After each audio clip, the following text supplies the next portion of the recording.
Alright, cool. Right, so this is a brand new setup, so this is very not ideal at the minute. I've got one screen at the bottom I have to keep looking at with tiny chat. I haven't done all the overlays, so we've got the sub thing above my head there. We've got chat, and I think we've got alerts of anyone like subs or likes or things.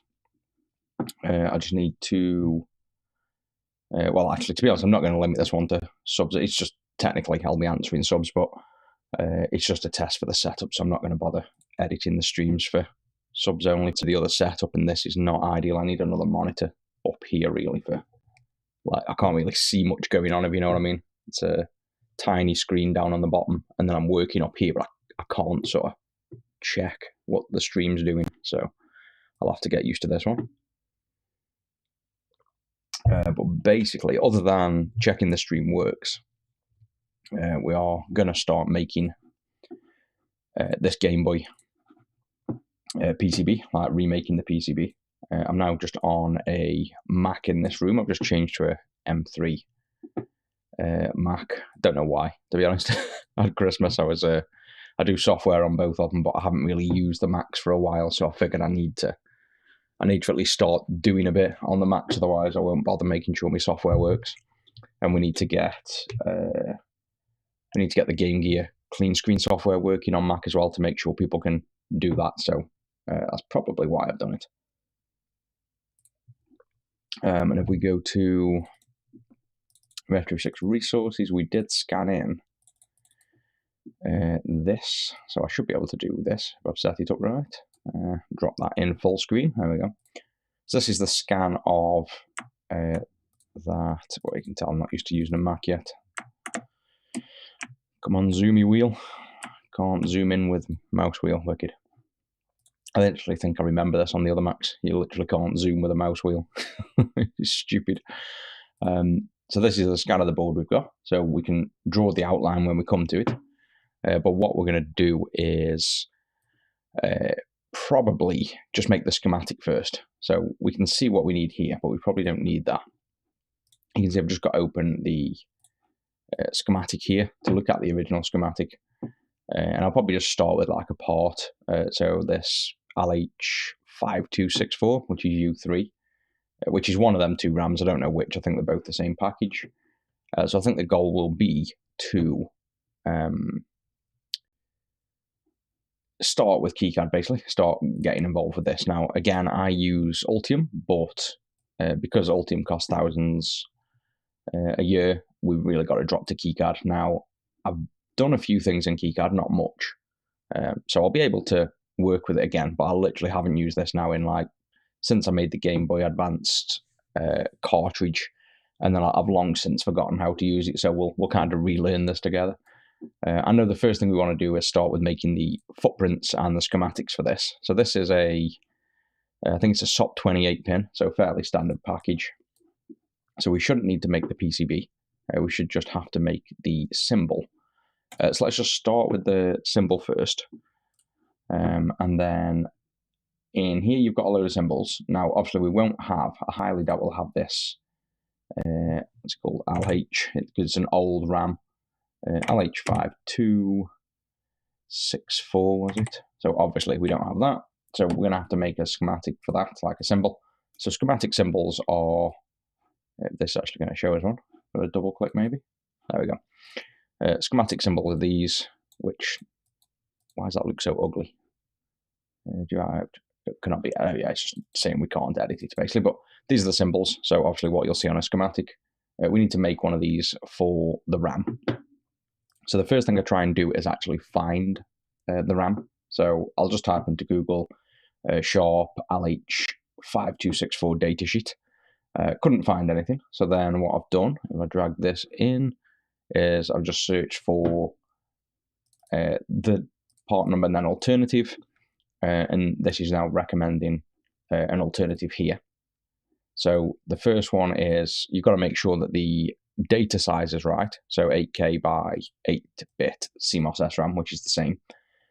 And it's recommending this part number. So if we just copy that, go to DigiKey, and I've just quickly done this before to make sure we can actually get going on this. This is the wrong one it takes you to. But if you just research this number in here, it does mention it comes in multiple packages. So with that, we can see we have a bunch here. We don't really care that they're out of stock because what I'm going to do is get these from my Chinese factory. So I'll be able to source them, but you can get them here from DigiKey, or you can just use them straight off the Game Boy. You don't need to rebuy them. You've got a 28 SOP here, so let's just filter by package first, which is here. So it's not the dip. Dip is the through hole.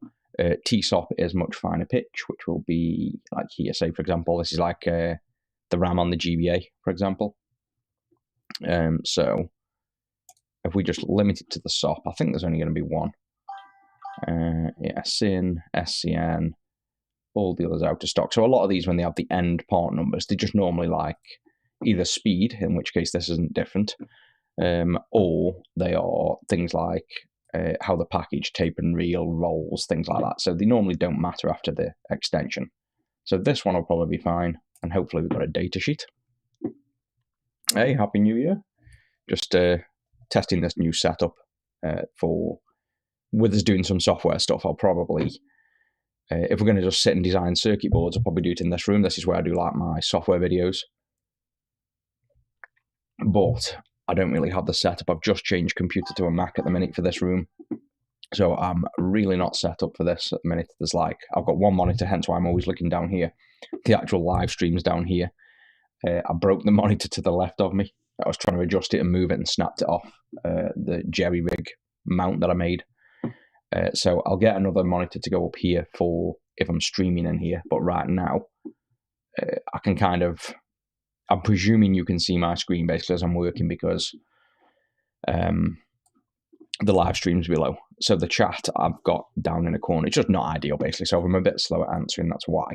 And also let me know the audio. This should be absolute top quality audio. This is all filtered through, and I've got like a Rode mic, which you probably can't even see on camera. No, you can't. But yeah, the audio should be well good. So we've got to check this is identical basically. So this pinout is what we need to check. Swap to a Mac. I do software for Avalonia and myself, obviously. So I do a lot of cross-platform software.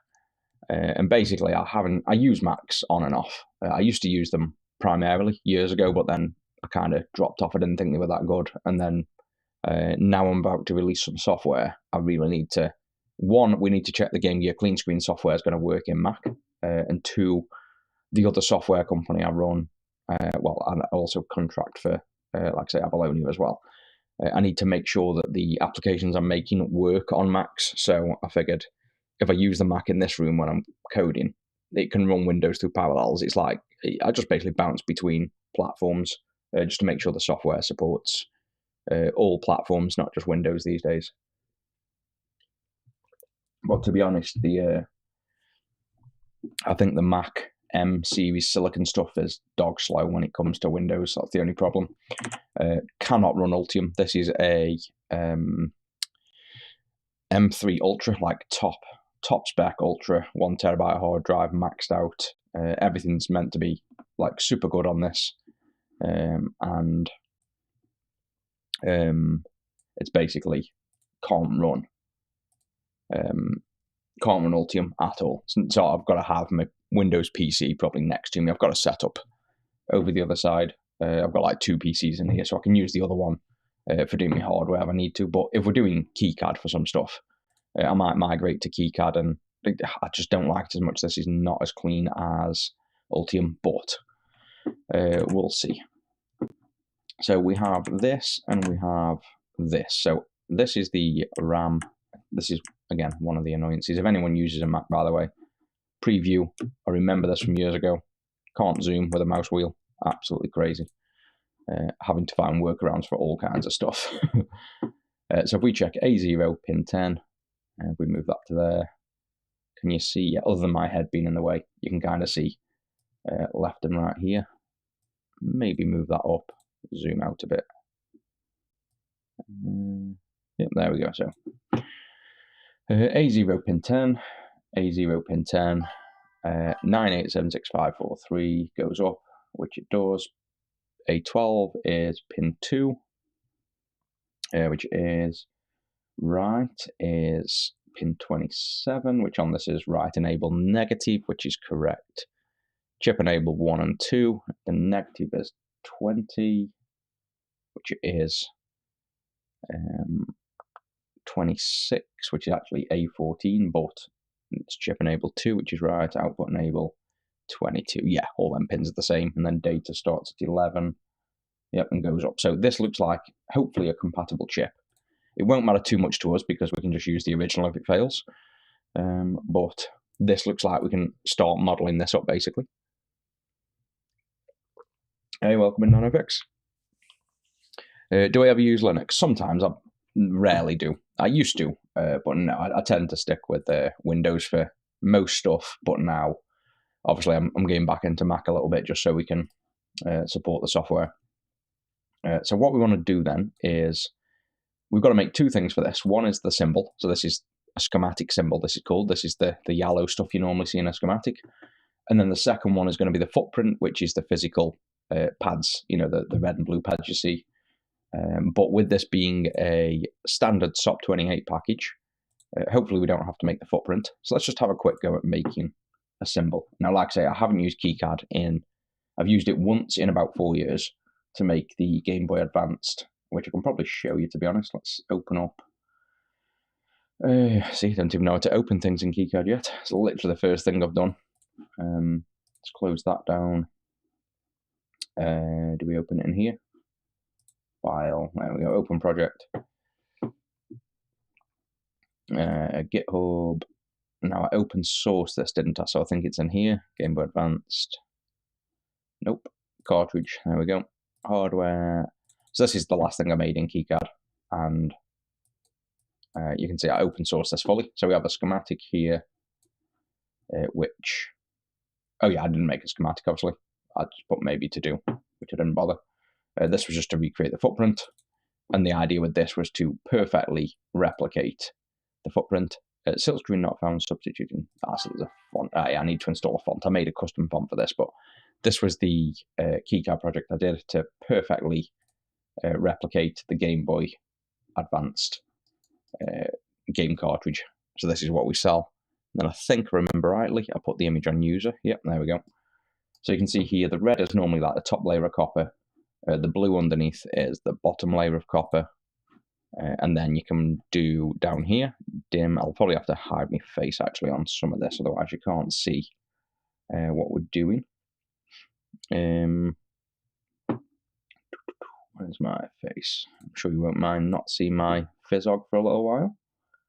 Hide the subgoal. There we go. So down here, you've got the options for normal view, dim, which kind of fades out the layers below. So we're focusing on the top, well, in this case, the bottom layer, the blue, and you can see through. Or you can do hide, which is like isolating just one layer. And then from that we have, I guess, we're not really doing the PCB yet, but I might as well quickly overview this. So in terms of a PCB, if we showed like the image and went to this layer, you can see when you're looking at this, you have this green overlay is called the solder resist. So it's the thing that resists solder and effectively continuity going through.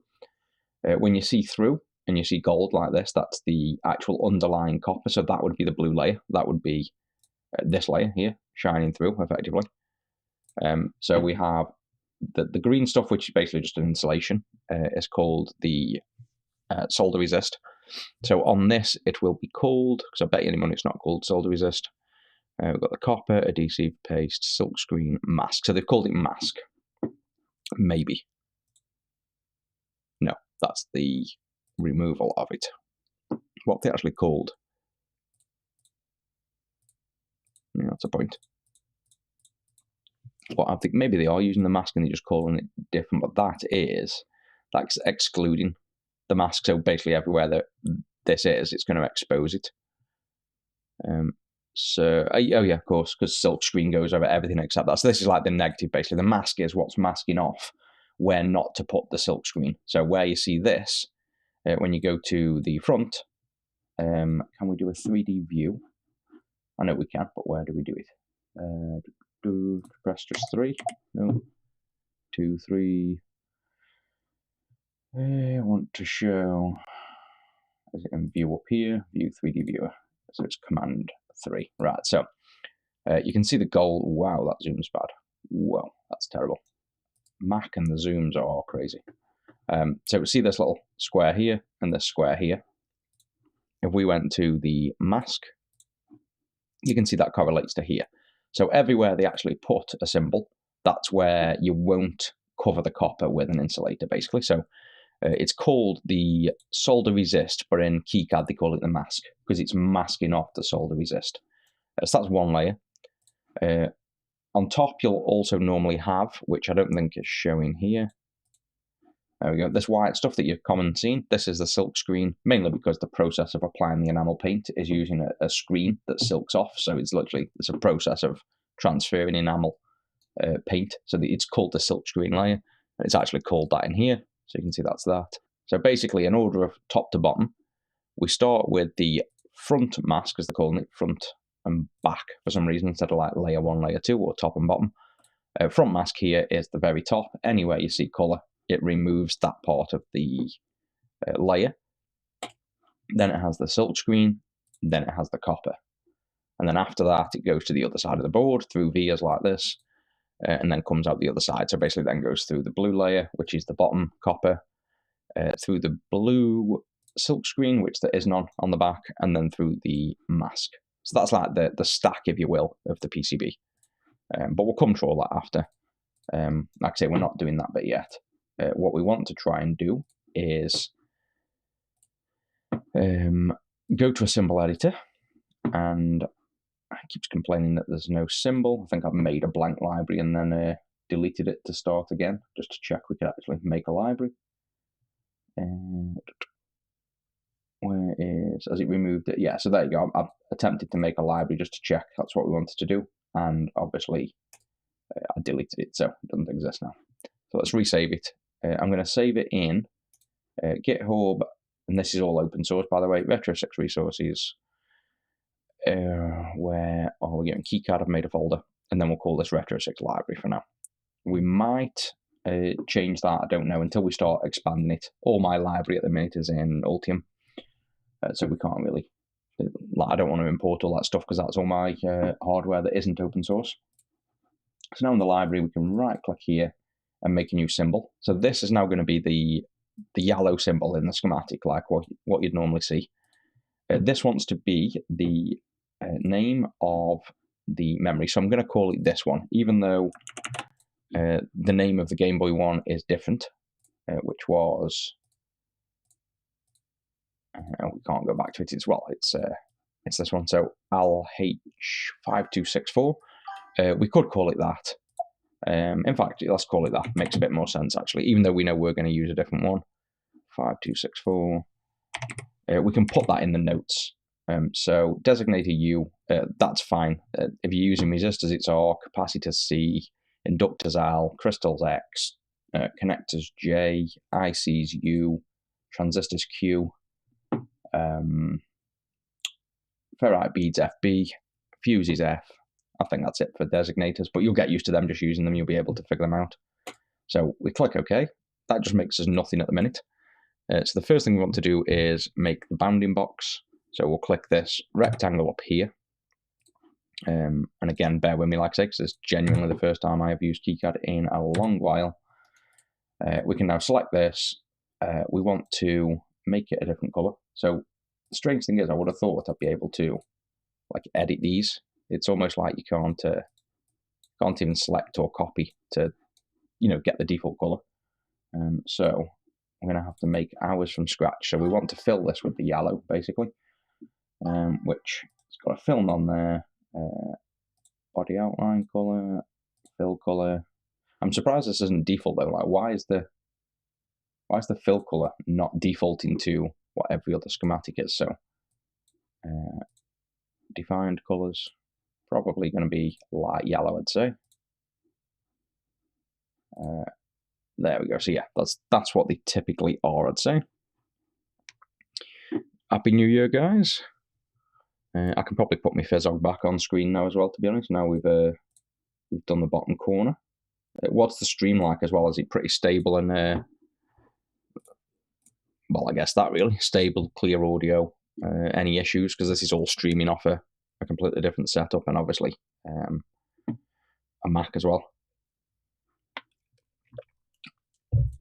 I'll probably bring that up a bit as well because the chat is on a white screen. I might have to make the chat have a little fade on this layout.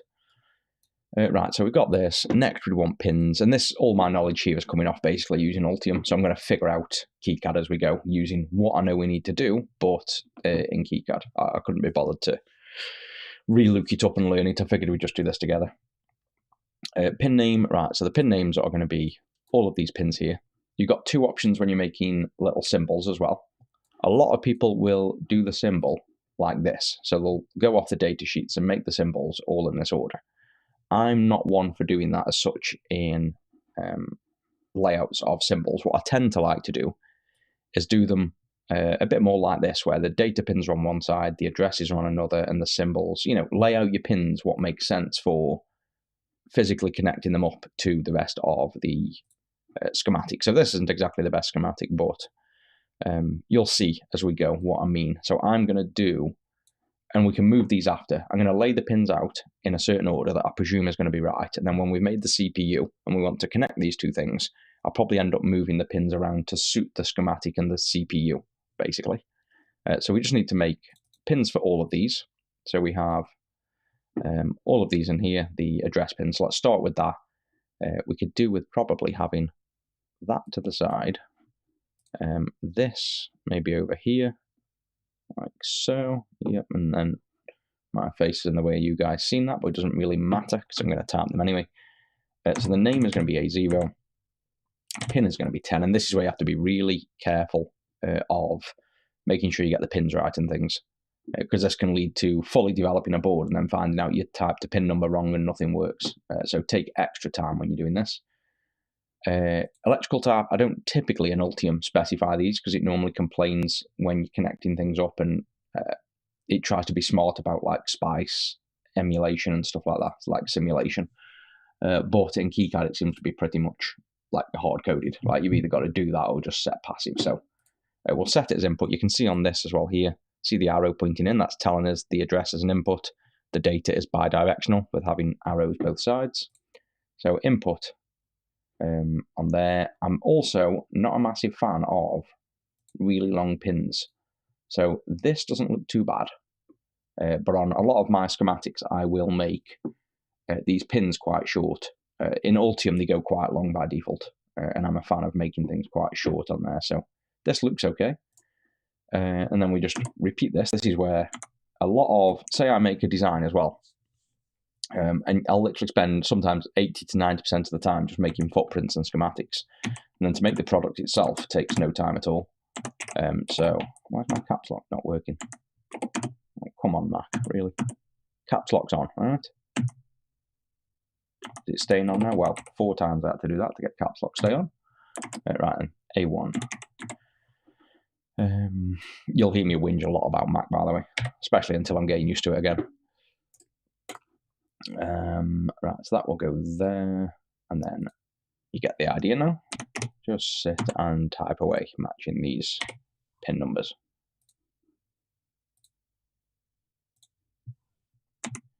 E3. What did everybody do over Christmas and New Year's? Did you get up to much? I pretty much did absolutely nothing. Well, I did. I worked, but casually. It was like nice to just work without actual work going on, if you know what I mean. So I've mainly been doing the Game Gear clean screen code. There's a lot of code to do that I thought I was a lot closer to finishing it off than I was, and I've still got loads to do as well. But I'll get there. What I'm probably going to do is release it with, because it's going to be user updatable, you guys can just drag and drop files on. I'll release it with the basics and supporting, obviously, VA 1 and 2 to begin with. I'm going to work on VA 4.5 as soon as I've finished the code. And then I can just release a file that you can kind of drag and drop on to update it to VA 4.5. Like, it'll basically support them built in. You'll just update the firmware and then it supports it. So I'll just be pretty much doing that flat out. Right, what have I done wrong here? A4 pin 6, I've done pin 5. So I've already made a mistake on that one. That should be pin 6, not 5. And then obviously you guys just check this out. I'll hide the face. In fact, I'm going to make my face a bit smaller. Just a bit smaller down there. That's better. And get the sub goal. Make him a bit smaller.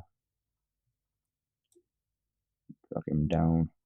Yeah, I lost like 5 subs over Christmas as well for not streaming for like 5 days. Brutal. Can't have a break, that's for sure.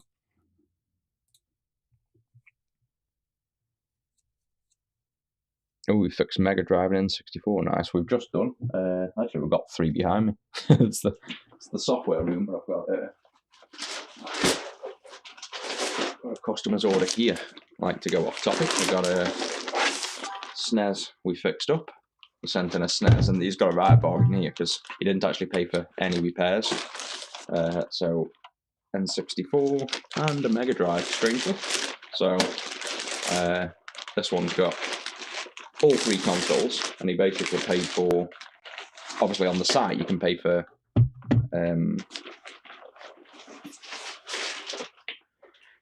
just a working console to have mods, or you can pay to have it diagnosed, as I'm sure you know. And move that camera slightly up, maybe. There we go. You can pay to have mods or repairs, and this guy selected as if the consoles fully work, and then slightly down. He selected the consoles worked, but then wrote notes that not a single one worked and they'd all got problems. But with it being Christmas, I fixed it for free. Well, I'll say I did, Zach did all them, but they were, luckily none of them were too difficult, so he got a right bargain. He got 3 consoles fixed without paying for a single fix, basically. A6. Yeah, it took some time. See, I like to think. I think I've taken time off. Like, in my head, I've done nothing. Like, you know, I've sat there. But if I actually think about it, I've worked every day bar Christmas Day. But on things that, to me, like, are enjoyable, like I need to do the clean screen code, so I've been doing that. And then I've made a barcode scan system for packers so that we can now scan orders to help prevent more mistakes. So you can basically get the every item now we pack has a barcode that you scan, like the barcodes that are on the products. And that helps with packers and beeps if they pack something wrong. So I wrote that code, changed this PC to a Mac. What else have I done? Done a load of work on the Game Gear clean screen. And that's about it. I did have, like I say, Christmas Day off, and I do go for, say, like a few coffees or just sit doing nothing, like I've sat in the living room for 2 hours first today. So it's like a bit of, you know, you're working, but you're taking your time and just having time off, if you know what I mean. It's still, I couldn't just sit there doing nothing though. I need to at least be doing something, but you feel like it's under your control. You're choosing to work or not, so you feel more like you've had time off, even if you haven't.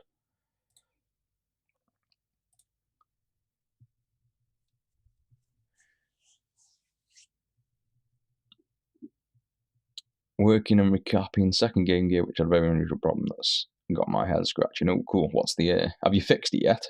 Or not? I think I need to do a few more Game Gear vids as well, because I'm getting quite a few questions at the minute about Game Gears. I should probably do like a few. I've got a build to. I was going to build to if I had time. I was going to build 2 1A6, but I don't think I'll bother tonight. I've got, what time are we even on? It's like 4:45. I'll do probably another half hour to hour on this, and then I'm just going to chill for today. But I'll probably build the Game Gears tomorrow on stream. But I might start doing, like, say, some repairs on them, basically. Bit more of the diagnostic stuff. A8 25, A9 24, A10 21. And I want to, I don't know whether no, I haven't. I was going to say I want to start styling this keycard as well, a bit more like Ultium, just because I just don't like it. Like I say, I think the visual of keycard is just poor. Generally, like, looks outdated. I want to try and just make it look a bit nicer. But this works good though on Mac. That I must say, it's working well on Mac, and Ultium definitely doesn't. So I might make my next project in keycard. It's just you can't kind of compete with Ultium though. It's like worlds above this. Basically, this is such a basic software to go from Ultium to keycard, but it's great for the open source stuff though, really.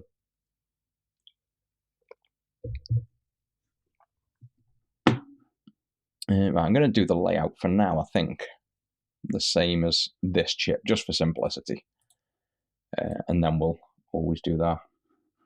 I want to see if we can rotate as well. So let's do D0, pin 11. This will now be bidirectional. And then what I'll normally do in Ultium is you click and press spacebar to rotate. Of course, that's not going to work in here. R is the next guess, and that's worked. So you don't have to specify pin direction. You can just click. I guess if you're doing it for all of them, you might as well swap it to pin direction, but looks like clicking and then pressing R rotates.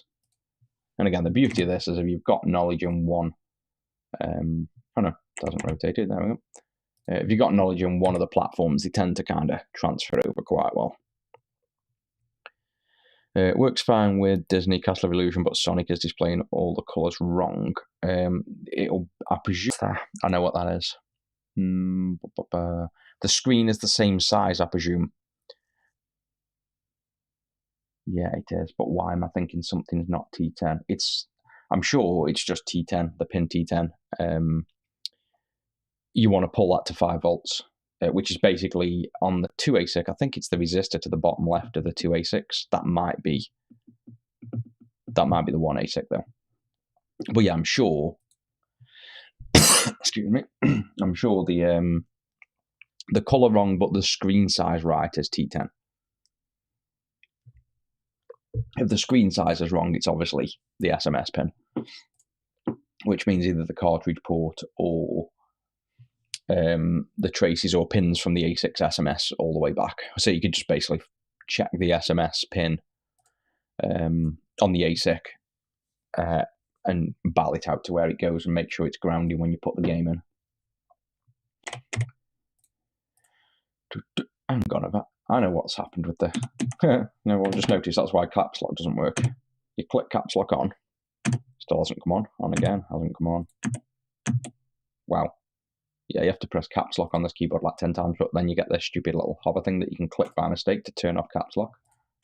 So caps lock on hasn't worked. Second has worked, yeah, buggy as hell. But there's no way I'm going to a Mac keyboard, that's for sure, because they are shit. D2 13, D3 15,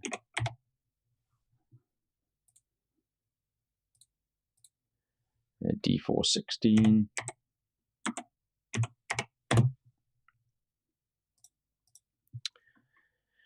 D517. Yeah, you want to do this for a 140 pin CPU twice. It's this the one of the longest parts of making any design is usually you haven't got the footprints or the schematics or the 3D models, and you spend so much time doing it. So you just usually just grab a coffee, take your time, and work your way through it. Right, D7, D0 to D7, 11, 12, 13, 15, 16, 17, 18, 19, that's correct. 10, 9, 8, 7, 6, 5, 4, 3, 25, 24, 21, 23, 2. A0 all the way down to 12. Yep, that's all correct. This is also not showing you VCC and ground. So on here, we have a no connect on pin 1 for start, which we need to put in. So I normally do N/C, and in here you actually have, I think I saw, yeah, unconnected. So we can put an NC in here.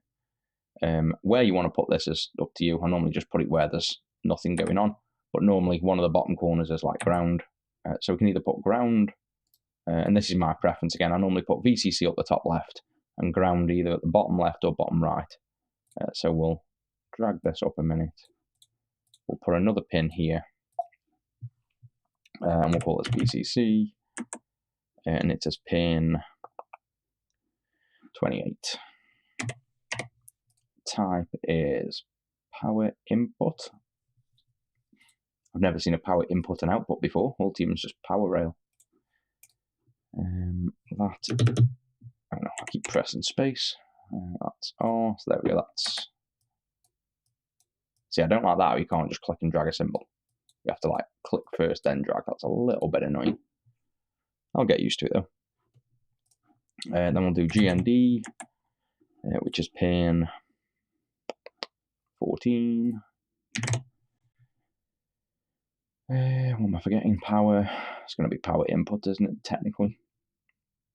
Yep, I presume ground is going to be classed as a power input. And these will only really make differences for, like I say, when you're doing usually simulation, if you ever do like SPICE simulation, which is electronic circuit emulation, I'd pretty much never ever do that. The only time I've ever run that is making the Atari Clean Comp 2600.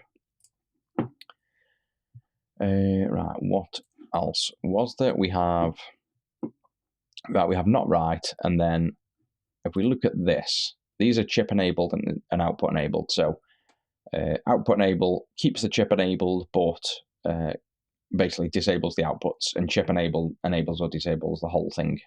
It's just for buzz control, usually in fast response. So we'll probably do the CE and the OE. That's a bit more correct, whereas this is used CE1, CE2. So we won't use this terminology. CE1, CE2 will use this terminology, output enable and chip enable, because that's more correct, basically. And then it's got the write and the read, and I'd normally put them together. I'd normally do write, read, write, chip select. So we'll do read, and if you see this line above the WR, which stands for write, that just means inverted. So it's called a bar because it's literally a bar above. And it basically inverts the logic. So normally anything that doesn't have a line above it, a bar above, is just, if it's high, it's yes or 1, and if it's low, it's no. So if you want to enable a chip and it's got an enable pin, then high voltage in means it's enabled. If it says a bar above and an enable, it means not enable. So basically it means if it's high, it's actually turned off. If it's low, it's classed as on. So this basically means that write, when it's low, is enabled. So it's a not write. Now, you can do it two ways. You can do not write like that, which is typically what I'd do. But some, like Ultium, will support, if you usually do a backslash like this, you'll get a line. It doesn't look like KiCad does that, but I'm pretty sure if we searched for KiCad bar schematic name, I guess, to probably tell us how to do it. KiCad's bar over symbol like that signifies active low. you can create it by using a tilde. Okay, so we can do tilde something. Nope, that hasn't worked. Oh, tilde and then brackets, really? Okay, that's a weird way of doing it, but yeah, that's a bit codified. So we could do it like that, which puts a bar above. But you can do either way, basically. If you thing you're using, I don't know what we'll call it, keycard, Altium, whatever thing you're using to design your schematics doesn't support the bar, then you can just do an exclamation mark at the front that has the same meaning. So this is the right pin. This pin 27. This will be an input according to all these. These are all inputs now. So that's okay. And now I'll probably put the inputs over this side. See, I'd normally put them control signals over by the addresses. Maybe we'll put them up here. And like I say, we'll move these around based on when we've done the other footprints anyway. So I wouldn't worry too much about positioning yet. We'll figure that out after.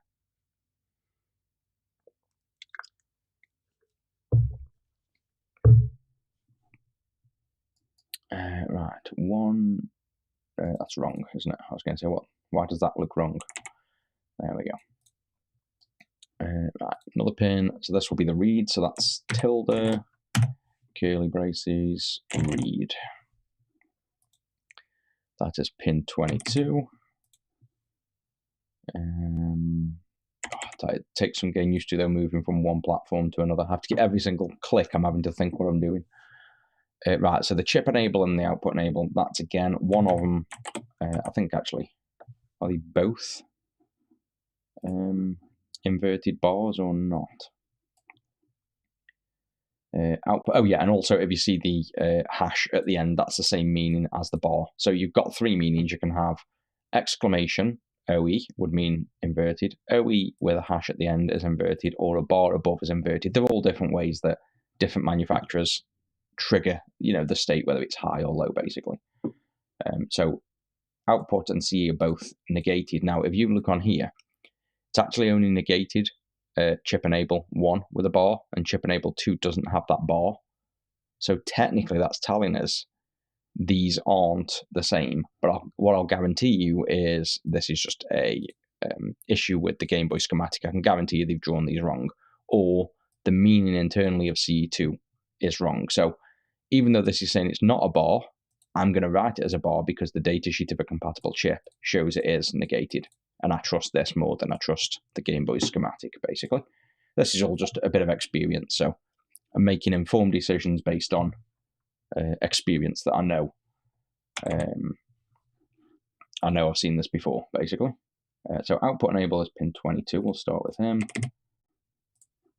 And that will be there. And then the other one was chip enable. And that is pin 20. It's there. Right, so I think we've got everything. We've got all the address pins, all the data pins. They're not connected. The power, the ground, the chip enable, the output enable. Oh, and this, that's why. Chip enable 2 is a second pin. So chip enable 2 isn't inverted. And output enable then, they've called read. So that's actually Y on there. So let's change that to chip enable 2. So in this case, they actually do have 2 chip enables, which is rare, but it's so that 2 things can control whether the chips are, 2 things can disable this RAM, basically, which would probably be the CPU and I don't know what else. They'll normally just tie it high if it's not used. So address 14. So for whatever reason, when the CPU is addressing the higher address range, it disables this RAM.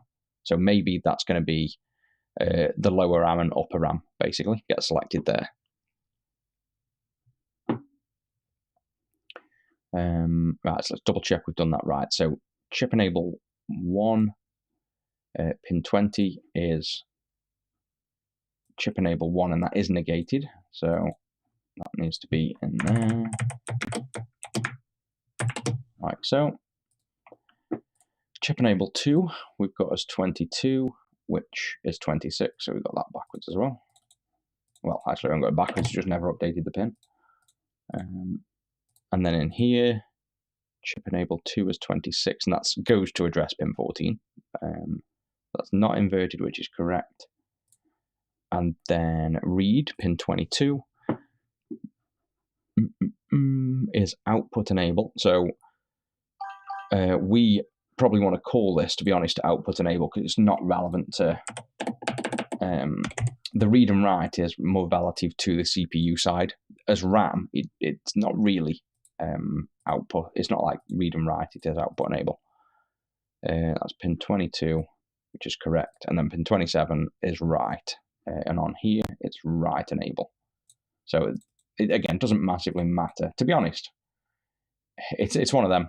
They'll call the write pin, but they'll call the read pin the output enable, which it's like, it's correct in one way, because if you're setting the output enable to disabled, then you expected that you're reading, even though you're not, you're just disabling the chip, in a sense, like, disabling the chip from sending out data. So I'm going to leave it like that, write, output enable, and chip enable, and that actually matches the official data sheets of most chips.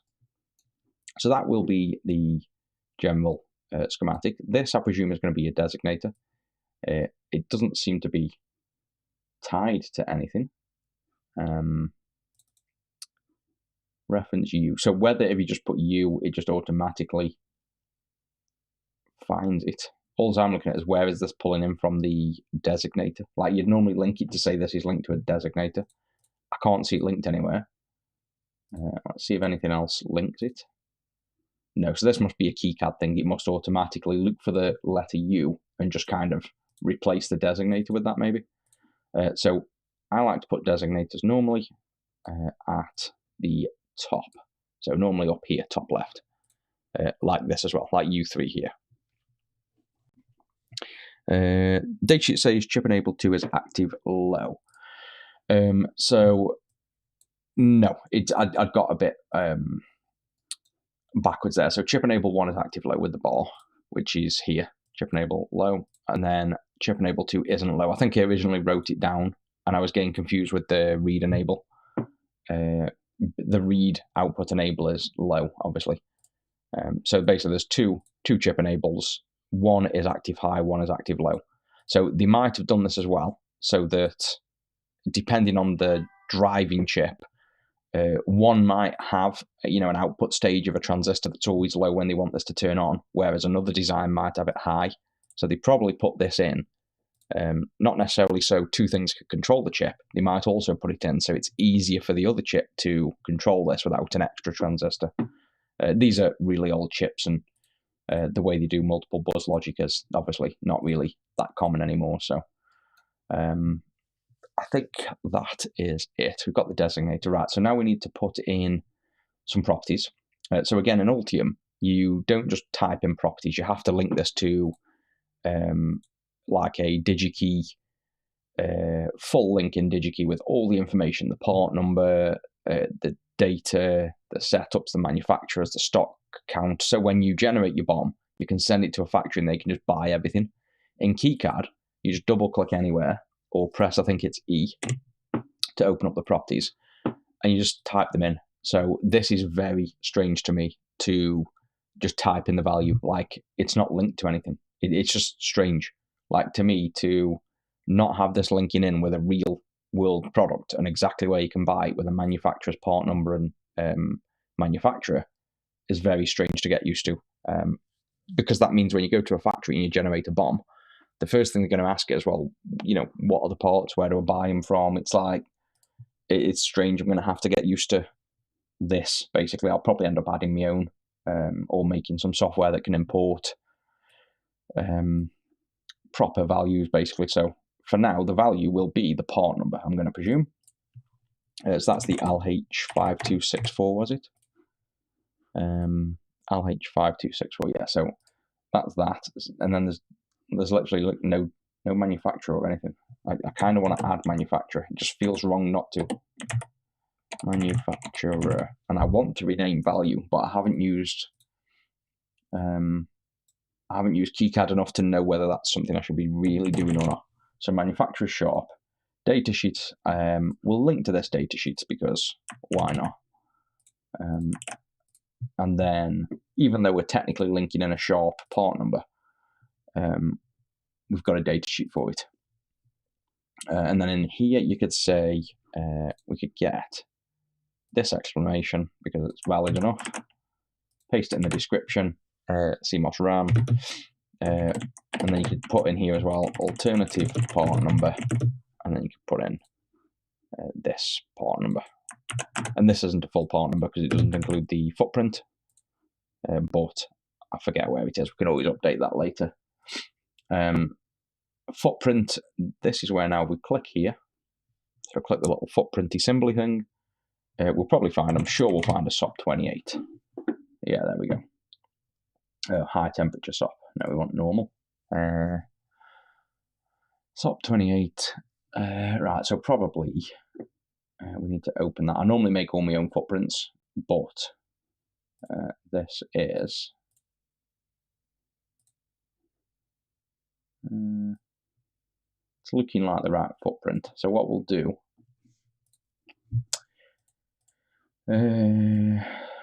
how do we find out where this is? Package SO. So I presume that's a library. Package SO, SOP28, 3.9 by 9.9. So what we'll do here, we'll click OK to that. We will click OK to that. So now this is fully done. You can see it's placed this here as well. It's placed a load of stuff by the looks of it. This I am not used to seeing. All this crap. What is all this? Description. So I presume they're going to be hidden values that they've placed automatically in the file. This I would normally put sort of central over the package like this, or you can put it down in the bottom left. So we'll do that. These I'm guessing, because I've seen them and the grayed out, I'm going to guess these are the values that we entered in here, including the one I made here, manufacturer. But I'm going to presume that they're hidden or something. Yeah, visible unchecked. So that's basically every property you're writing just appears here, which I don't know whether I'm a fan of that or not. Just something to get used to. I'm not used to seeing that in Altium. So save before we go any further. I think we've now made the package. I think that's ready to go. We want to check the footprint though. So if we now go to footprint editor. And this is one thing I don't like. Well, only one thing. The fact that every window opens in its own window. I'm not a fan of kind of multi-window applications. It's very outdated. Package OS is here.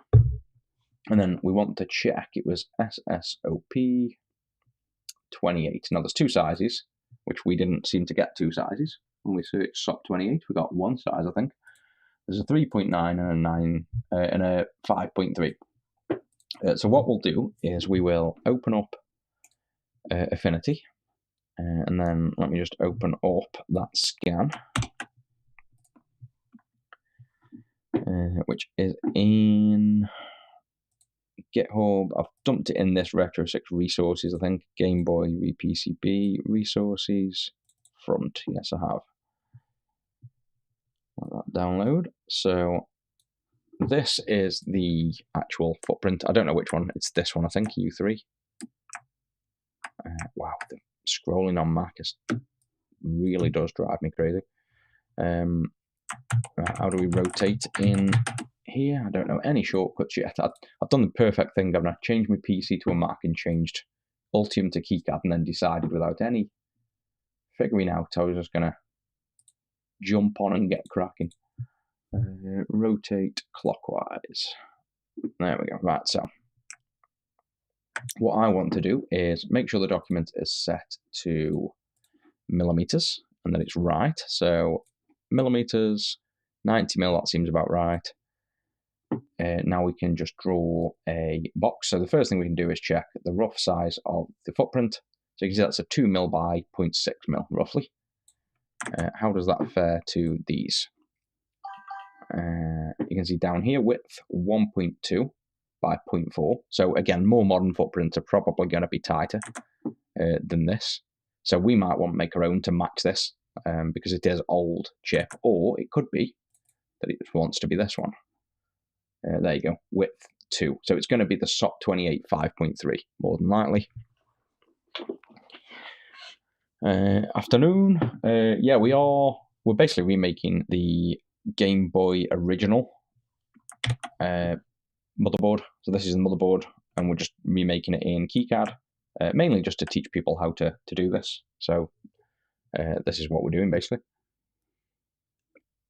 So I'm guessing this footprint, based on that alone straight away, is going to be this 5.3. Pitch between the pins, so the gap between here and here.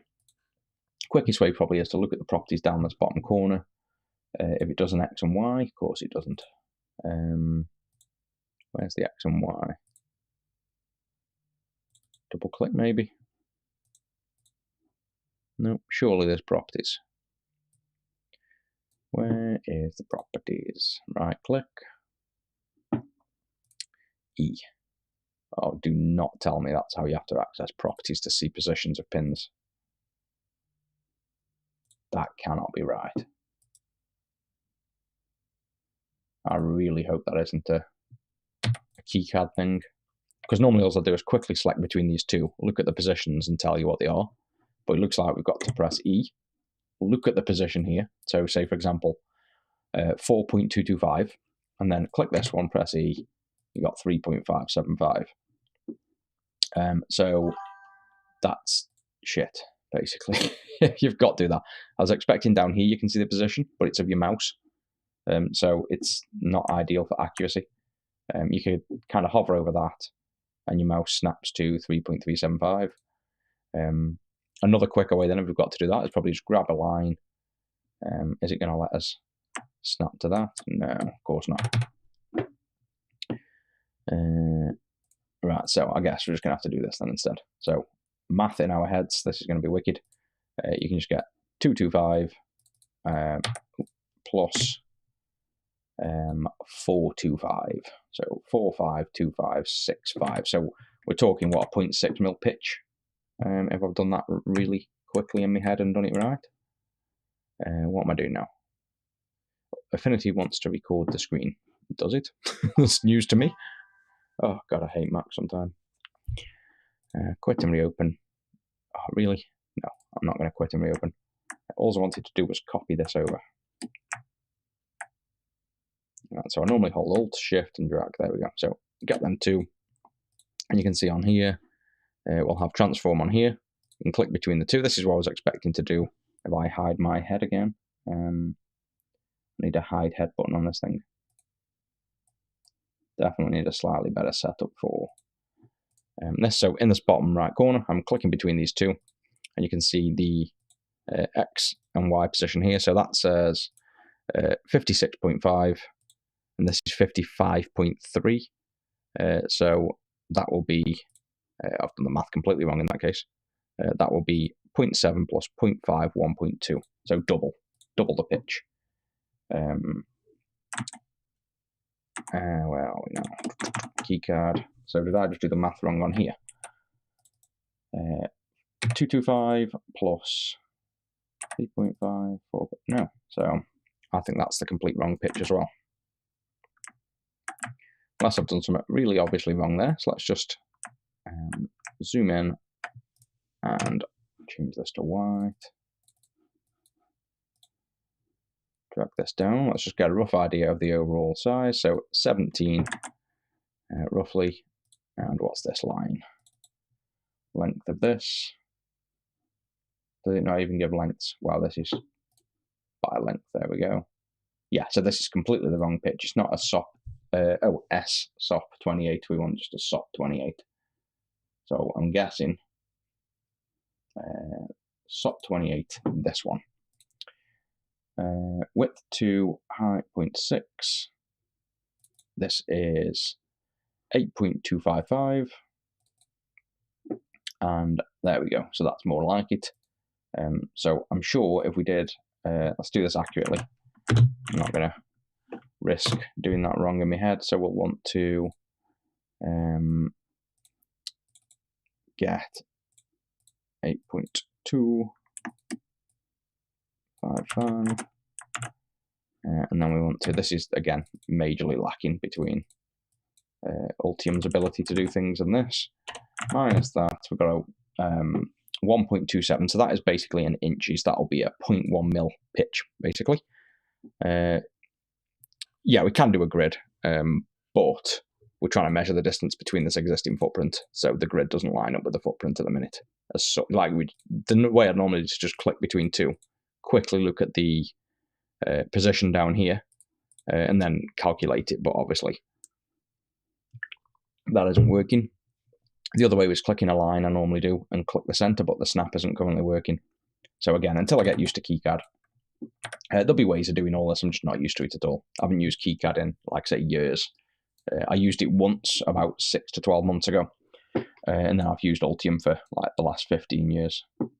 Well, actually, I think I've probably only used Ultium for about 10 years on and off, but yeah, I'm much more used to Ultium. So this has got the right pitch, 1.27, which is a 0.1 inch pitch. So let's check some other dimension. Let's just do a rough rectangle around. Let me try and hold. There we go. So click that.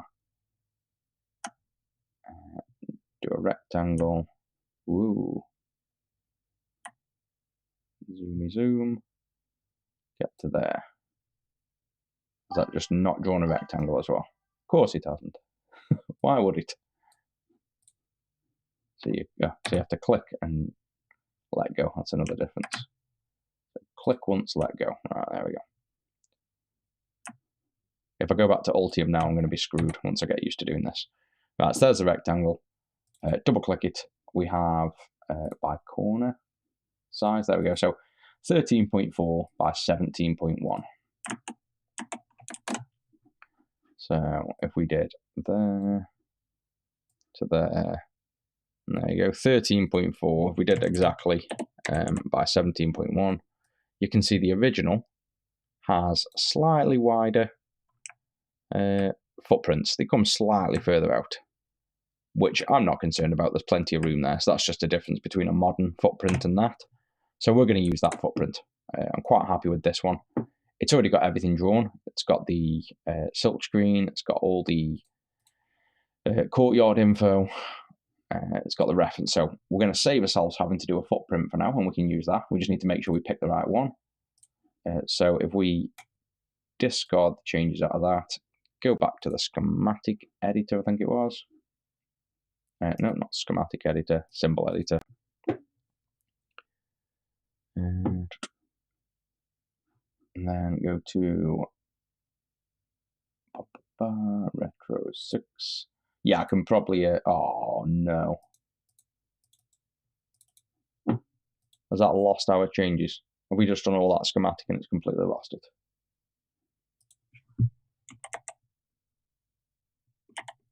Yep, it's completely lost it. Nice one. Wow. Great job, KiCad. That's what you get for free software. I don't believe that. Yeah, that's literally lost everything we've done. LH5264. Click OK. Let's do save, close, reopen. And let me guess, it's going to have saved our blank one. No problem. No, wicked. It's not saving.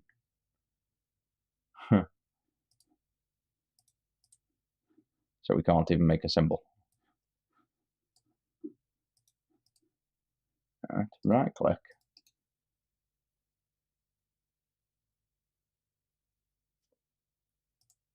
New symbol. Default name. In there. Save. You can see it's saved. Close. Reopen.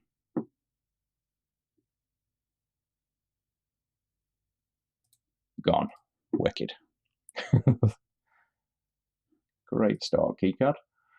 I guess we delete. Make a new library. Global. It's got a backup as well, apparently. Let's just try reverting to the backup first and killing KiCad. See if we can recover what we did, because we've just done all that work for nothing.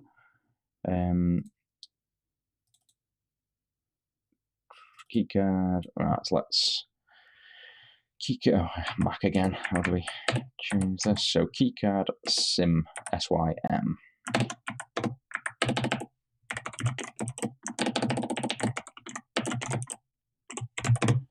Right, let's now reopen keycard and see if we've magically restored what we've just made. My bet is no, but you never know. Metro 6 library. Ooh. Oh, wicked. It's restored nothing. So, let's check if this even saves. Close that. Reopen. That is really bad. To say you've saved and then not and then lose everything is crazy bad. Right, so that's now saving. Don't know what's happened before, but we've got to now redo everything we just did, which is awesome. Yeah, this is a brand new library I've just made. Like, literally, we made it and there was no issue with it, and it's just decided that it's going to lose everything we did. It shouldn't take us long now anyway. Now we're a bit more used to it. Click that, fill color, fill body, this color, light yellow, done, pin, and then we add A0, and then we do this again. I'll move that out of the way. And then inputs were correct. Yeah, that better not happen when we're doing bigger projects, because that's quite bad to just. Let's hope that's a very rare thing that's just happened and not something we come across. If I lose work like that, I won't be using it. If I'm doing more PCB work, like I can spend 6 hours on a PCB. If I then find out it loses that work, I'll literally just have to drop keycard. There's no way I'll be using it if that happens again. Some of the times it's a lot more complicated work than this. Pin 28, and that's power input. And then we'll do ground, which was pin 14.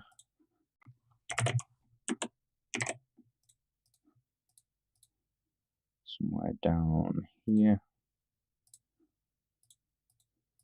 And now the other one's A1, pin 9.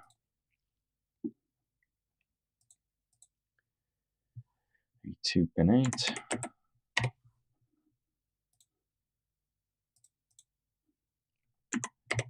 A3, pin 7. A4, pin 6. And to be honest, I'm going to save this, close it and reopen, because I still don't trust it. Just check periodically. Yeah, it looks like it. Is it saving, but that was up there, or did I just not move that out of the way? Yeah, I've got proper lack of faith in this now. A5, pin 5.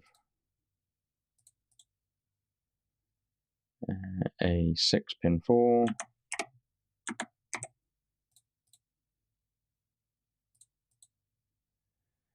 A7, pin 3. A8, pin 25.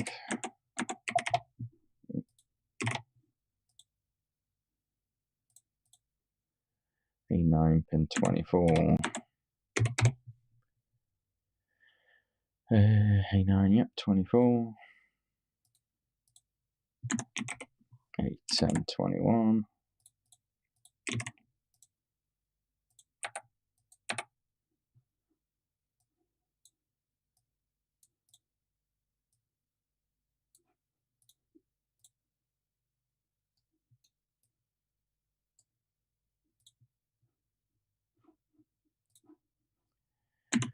A11, pin 23.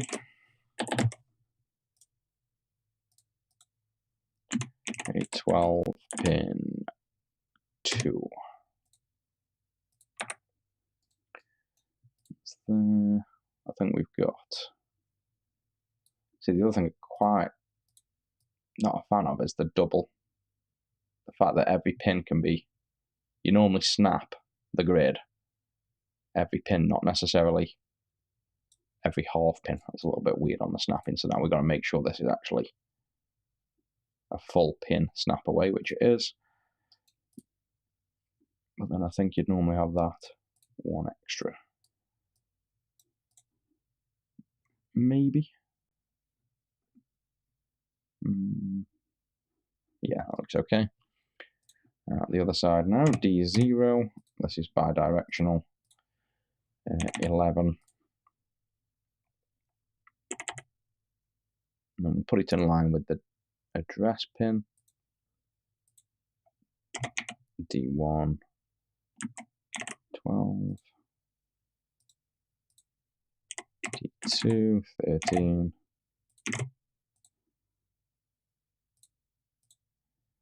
D3. 15. D4. 16.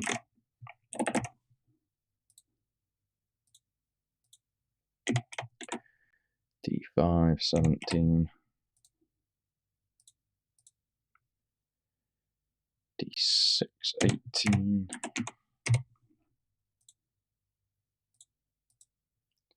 D7. 19. And then we actually put the control pins above, so let's move that down. I think we'll still do that. We'll put it in line with the bottom there. That's it. And then control pins now, I think we did right at the top. Not that it matters too much, we'll just make sure they're correct. Pin 27, and this is input again. And then after the right, we did the, I can't remember, did we do read? We matched this, didn't we? So pin 20, we did chip enable, or not chip enable, which was not chip enable 1, pin 20. And then I did the output enable, actually here, which was tilde output enable. And that is pin 22. And then this can be chip enable 2. Pin 26. I think that was all the logic correct. So we have write enable pin 27, output enable, which is read pin 22, chip enable 1 is pin 20, chip enable 2 is pin 26. Right. Save again. Right, close, reopen, just to make sure everything's still saving yet again.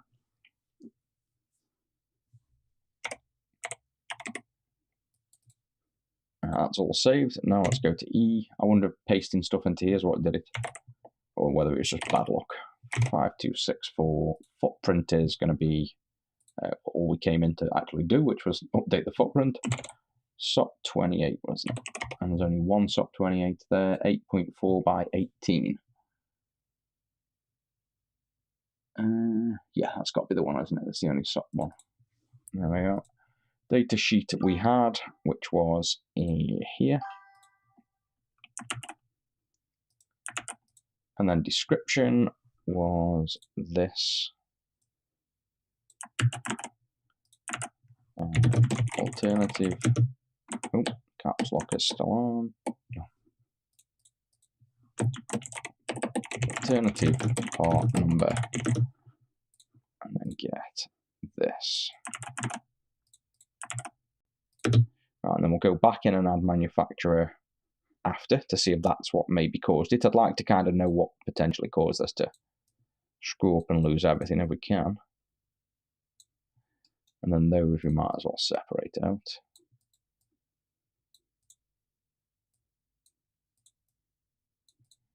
And save, close, reopen. NC pin 1, yeah, good call. We'll do that now. Yes, that's saved. Right, so let's add the no connect. Now, another thing as well, Altium will warn you if you add a footprint that's missing a pin number. Whether keycard will or not, I'm not sure. We could use that to test, but for now, I'm not going to do that. We'll just add it in. But you should get a warning, typically somewhere when you add a footprint and it's missing a pin, basically. Oh, save changes before closing. I didn't mean to close. Can I cancel? Yes, good. put the fizzog back on now. There's nothing down there really that we need to see. Right, so we've done the footprint. So the only other thing I did was we added one here. It's caps lock. I don't know if it's the Mac or this keyboard. I've never had a problem on Windows though with this keyboard. The caps lock is just completely random. Right, so we added a sharp there. So that adds that to there. So now we save that and close. Do we still have the symbol library? -25. Yeah, so God knows why we lost all of our work. No clue, but luckily we've got that. So now we've got the library. We'd need to create a new project. So we'd go File, New Project, and then this will be open source. So it's going to go in Game Boy, GB RePCB, Hardware, RePCB. Oh, I've made a blank project, so we can just open that. I think that's literally where I got to. File, Open Project, go up to Game Boy, RePCB, Hardware, this, and a keycap project. Yeah, so I just literally named it version 1. There's nothing in either of these. It's just made a schematic and a PCB, which we have to tab into. See, on Mac, how do I tab? I can't tab into the other parts of it. This just hides behind it and I can't bring it forward. That's nice. Yeah, so this is just all blank for now. So now in here, we could add our symbol, which is over here, I believe. And now LH25, and there's our symbol. So there's the first part of our schematic for this. That's basically where we want to be at. You can see it's also auto-place these. So this is, again, another thing that is similar to Altium. You can probably uncheck them to say don't auto-place, but I'd generally leave them where they are, and then it does this. And if you want to move them, you should be able to just click and drag and just move it to where you want, like that, if you wanted to. Or you could just leave it exactly where it is. It's completely up to you where you put them. So that's all working good. I've saved that. This is in GitHub. So if you want to go to the GitHub repo on Angel 6, so just go to github.com/Angel6, I think it's under, and then it's in Retro 6 resources, and you'll find this exact file I'll commit. And what we've got to do now is make it for every one of the chips on here. So we need to do it for the CPU. Probably need to do it for, where did I put it? In here. Resources, front. Drag that up. So we've got to do it for the CPU. This RAM is looking like it's the same, so we'll have both RAM chips. If the pinout is the same, then we're good. If not, we'll have to make another schematic. We've got to do a footprint. Like, there's tons, basically, absolutely tons of footprints. We've got to do one for the wheel, one for the connector. A lot of the other stuff, hopefully, will be existing footprints, but no, they won't be. We've got to do one for this cartridge connector, one for the springs, one for the wires, one for the DC jack, one for the power switch. So yeah, we're going to be pretty much doing this for a while. So we'll be used to making footprints in KiCad when we're done.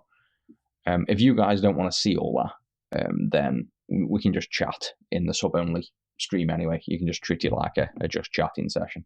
But that's the first thing I'd do is kind of work through making all of the schematic footprints. Well, rather, I'd work through making all the schematic symbols first, then work through the footprints after, maybe. So we can get the schematic drawn and then work on the footprints. But the longest job of this by far is just going to be making the footprints. And typically when you make new products, you'll make the IC footprints. So like the footprints for the main ICs, and then typically your resistors, caps, and everything else are existing footprints. So that's basically where we're at with this. That's going to be what we'll do, but I think that's what we'll do on the sub streams. We'll do one day on this, one day on repairs or learning stuff. So one day in here, one day in the other room, basically. But I do definitely need to get, I either need to fix the monitor I snapped off so I can use it, or get a second monitor somewhere. Where could I get it? See, I'm not a fan of multi. I've got a monitor underneath and it fits nice, but I definitely need one for, I need really a full screen one. Yeah, I'll figure that out anyway, but it kind of works. I just have to look down at the bottom for seen the chat. It's not ideal, and the stream's really small, so I can't really tell for sure where we're at. But it looks like it's worked in general. The stream stayed on, and chat's coming through, so that's good. So that's it for this one, guys. I'll be back on, probably come on tomorrow as well. Probably just on normal though, building them Game Gears. Like, you know, I know this has technically been a public stream just to test it worked for now. But I haven't monitored any chat bar subs, so only subs have got answered on this one. And then after this one, I'll make sure I lock this down and schedule it in to actually link in with the sub streams. And I'll catch you guys tomorrow then, or if not, on Discord.